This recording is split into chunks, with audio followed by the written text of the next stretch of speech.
For centuries, scientists could describe what life was made of, but not what it looked like.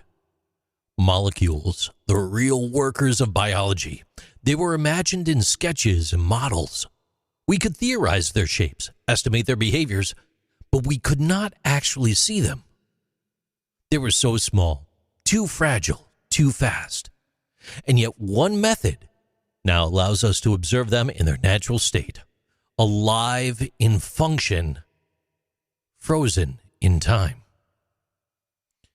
Cryo-Electron Microscopy, or cryo-EM, has become one of the most powerful tools in structural biology.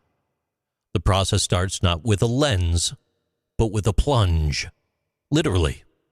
Scientists take a solution of biomolecules, like proteins or viruses, and rapidly freeze it by plunging it into the liquid ethane, chilled below minus 150 degrees Celsius, or minus 238 degrees Fahrenheit. This rapid cooling forms a smooth glass-like layer of vitrified ice. Not crystalline, which would distort the sample, but amorphous and clear. Once preserved, these molecules, now locked in place, are placed inside a transmission electron microscope. Instead of light, it uses electrons to generate images. Electrons have so much shorter wavelengths, allowing them to detect details at resolution much smaller than a single nanometer. But electrons also damage organic material. That's why the freezing step is critical. It's crucial. It stabilizes the sample against destruction. Thousands of 2D images are captured from different angles using advanced computational reconstruction. Those projections are combined to create a 3D model. Not just a visual approximation, but a structure with near-atomic resolution. In some cases, researchers can detect features smaller than 3 angstroms, or 0.3 nanometers. That's the diameter of a hydrogen atom.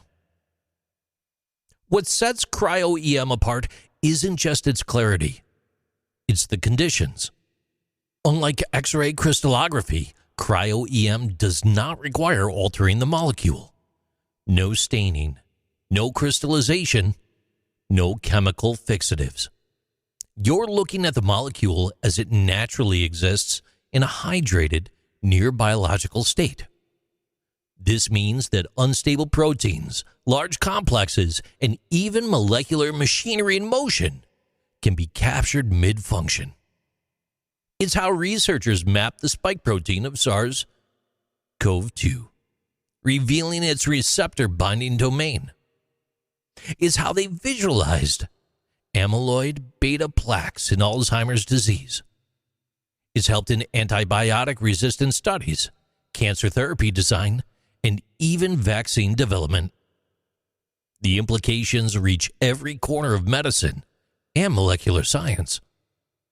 In 2017, the Nobel Prize in Chemistry was awarded to Jacques Dubochet, Joachim Frank, and Richard Henderson.